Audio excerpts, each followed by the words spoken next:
Hello, good morning guys. So Sunday ngayon at ako'y mag-aanak sa binyag ngayon na yun. At actually, proxy lang naman ako. Si Papa Ryan talaga yung kinuha. Pero since nasa ibang lupalop siya ng mundo, eh ako ang kanyang magiging proxy. So yeah, mag-start na ako magplancha. Inano ko na yan, pinatuyo ko sa electric pan kasi basang-basa eh, syempre. Wala akong blower kaya sa electric pan.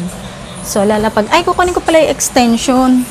So, kailangan ko na extension dahil doon ako sa may tawag dito? Sa may salamin. So, wish ko lang ay umabot ang extension. Mahaba naman. Mahaba naman ang extension natin. Ay. Wait, iipod ko lang ng ayusin ko lang. Ayan. So pinatuyo ko na hanggang dito. Yung kita nyo yung kulot ng aking hair. Si yan, yung Papa pagka-wavy dyan. Hindi naman. Si Papa? Ayan. Alin po? Si Papa? Sing na rin si Chelsea. Ayan. Yan ang gusto kong medyo maunat-unat. So, mag-start na ako. Ayan. Hi, Chelsea. Good morning ka sa kanila. Good morning. May muta ka pa. Uy. Kita yata nila. O siya, doon ka na magpa-plancha ako. Mainit no. So, yan. Magpa-plancha muna ako. So, adjust ko lang sa 180. Kasi nung last time na tinest ko to, 220. So, 180 muna. Mainit na naman.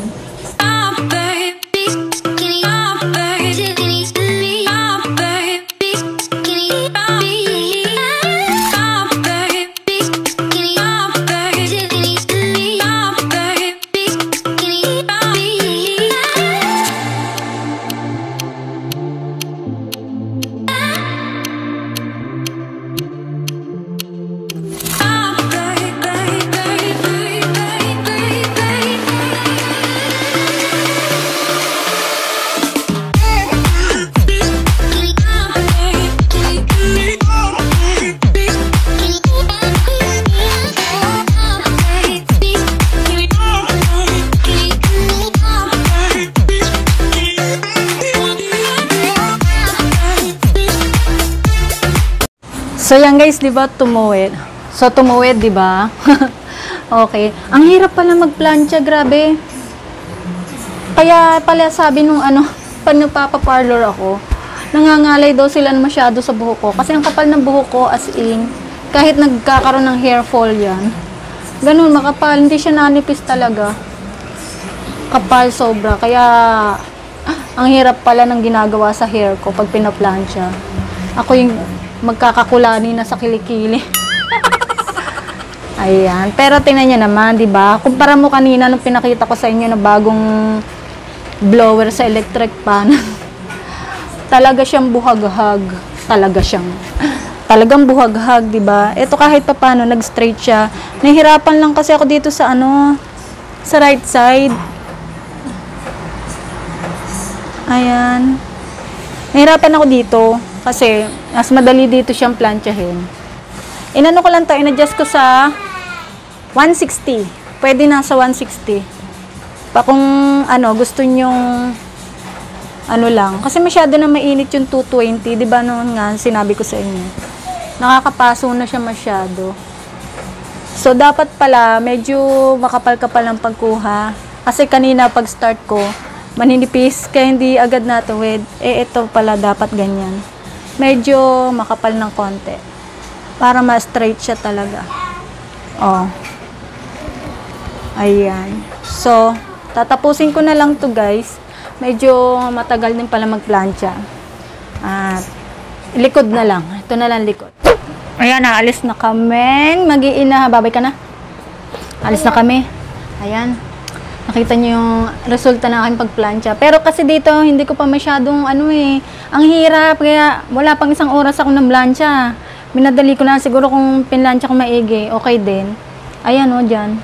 So, okay na yan. Basta hindi naman siya ganun kaangat na angat. Angat na kasi dito, ang pangit na. So, pupunta na kami sa simbahan. Dahil anong oras na? Late na. Anong oras na ba? Naku, alas 8, alas 9 kasi ang ang start. So, let's go. Maaga kami, wala pa yung bibinyagan. So, wala pang tao sa loob. Pero, pinapapasok na kami. Sarap na hangin. Hindi na ako naglagay ng concealer. Di ba nung nakaraan naglagay ako para matakpan yan? Di na. Mamadali na. Nakakaya naman dyan sa pamangkin kong yan. On time dumating. Sarado pa. Mamaya pa kami papasok. Wala pa yung bibinyagan eh. Ah. Kaya, mamaya na nakakahiya. O, saan kayo galing? Ilang binili niyong tubig? Nauhaw na yung dalawa. Ba't maliit? Pasaway, bumi yung tubig. Ganito lang kaliit. Kakasya ba yan? Bula na yata lipstick ko. Ang dami na tao. Pero maya-maya na kami papasok.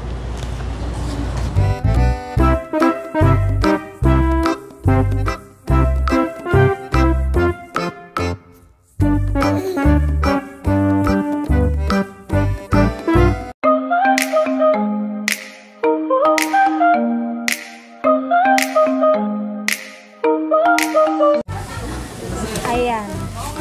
Nandito na kami sa reception. Mata, birthday iketo to. Birthdayhan daw, sabi ni Chelsea. So, medyo mainit ang panahon ngayon. Maganda. Tingnan mo talaga to si Chelsea. Oh, inagaw na naman. So, yan. Tatali muna akong init kasi. Ayan. Nagutom. Oh, sa'yo na. Pang mga daw ni Chelsea. Ang gulo nito sa simbahan. Grabe. Ano yan? May sinasabi siya, guys. Gutom na. Kakainin ito yung isang ano ba yan? Nag-aagawan sila sa camera. Ayan. So, mamaya, kain muna tayo. Kuha tayo ng cupcake daw. Chelsea. Save. Okay. Ayusin ko lang kayo. Ay, nalaglag yung aking lapel. Kiniklip ko lang kayo dito. Lang. Diyan, naririnig nyo naman ako. May video okay. Kaya mamaya baka hindi na ako masyado makapag-vlog. Allergy ako sa sa background music. Kakausap ko lang kayo kapag patay ang music. So, waiting kami. Tingnan nyo daw yung bangs niya. My God. Oh, siya din daw nagka-bangs na. Hinawakan ko yung lapel. Clip ko nga. Ang pangit na ng lapel ko, palitan ko nga yan. Si Ate Rhea, no? ML pa rin, my God. Oh, ikaw, anong problema mo? Totoo na daw siya, guys. Busy eh. Yan ang dessert ng mga yan eh. Yan ang dessert. ML. Nag-ML ka ba?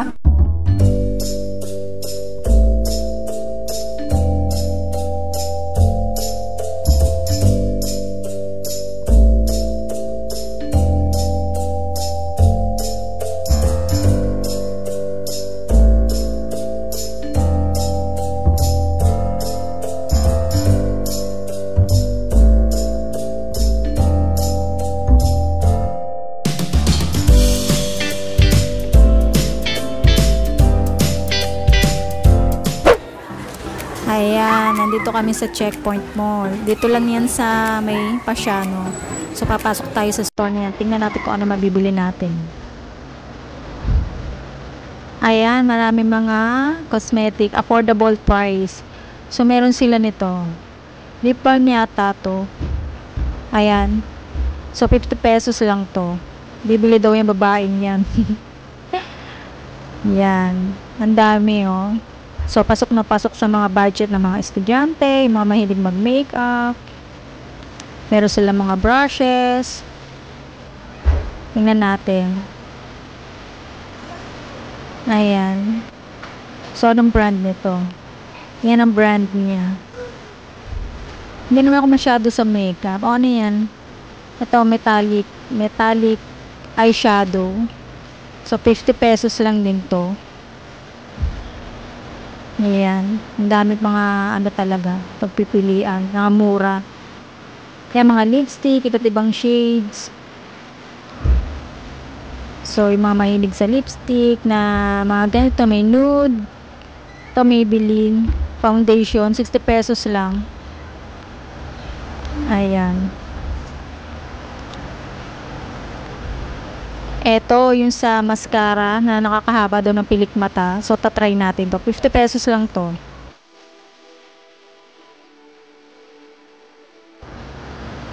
Eto yung kanilang store, Rotana Ladybug. So, dito lang yan sa Checkpoint Mall. So, kung yung mga taga-Kalamba, Kabuyaw, pwede kayong pumunta rito. May mga bag sila. So, marami dito.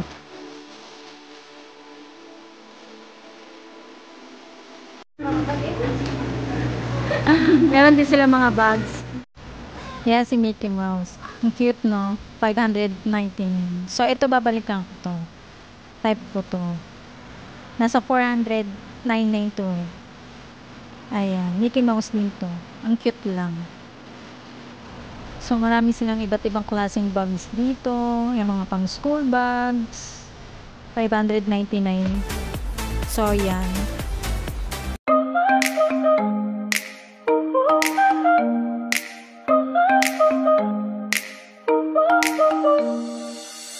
Trying to forget you. I'm all alone in a ghost town. There's a beautiful madness inside my soul, and I can't stop thinking of you. Walking on the lonely avenue. Are you?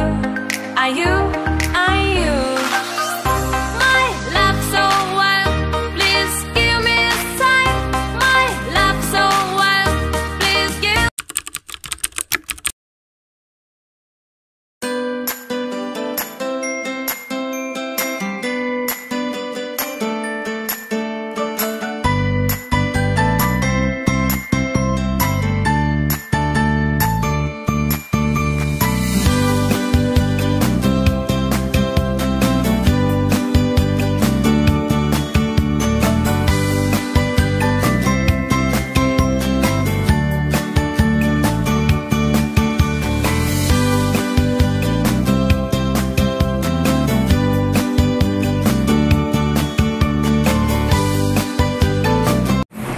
Ayan. Ito na yung nabalot namin. So, kinulang kami ng mga candy. Bibili ulit kami niya sa Pure Gold. Sa Pure Gold kami bumili. So, kulang pala dahil marami pang plastic. Ayan, dapat maubos namin ito malagyan. And, ayan. Konti lang ang nalagyan namin. Ilang pirasong plastic lang to. At parang kakaunti pa yung laman ng iba. So, yan. Dapat at least medyo mapuno ng konti naman. Ayan. Diba? So, bibili pa kami ng pandagdag dyan. So, yun guys, ang aming vlog. Vlog for today, nakakapagod maghapon. So, hindi na ako masyado nakapag-video dun sa simbahan. Nakita niyo pa yung kalat nung lalagyan ng candy. So, hindi na ako nakapag-video dun sa may simbahan kasi nakakahiya naman ako mag-video ko dun. Konti lang, mga ilang ano lang namin doon. Tapos sa reception, yun lang, saglit lang din. So, yun. And kita nyo naman yung mga binalot namin. So, nag-oily na ang aking face. So, yun lang mga nabalot namin ngayon. At dadagdagan ko dahil kukulangin talaga to. For sure. So, update lang sa aking giveaway. Bali, dalawa na yung mananalo. So, hindi, kasi nung bala ko kasi isa. So, sabi ko medyo marami, kaya hatiin ko na lang. Gagawin kong dalawa yung mananalo. So, yun lang yung vlog namin for today, guys. And thank you for watching. So, sana, hindi kayo nagsasawa sa aming mga vlog. So, konting kaganapan lang ulit. At medyo nakakapagod ng maghapon. Magpapahinga na kami. So, yun lang, guys. At tulog na rin si Chelsea. And bye-bye na. And see you on my next vlog.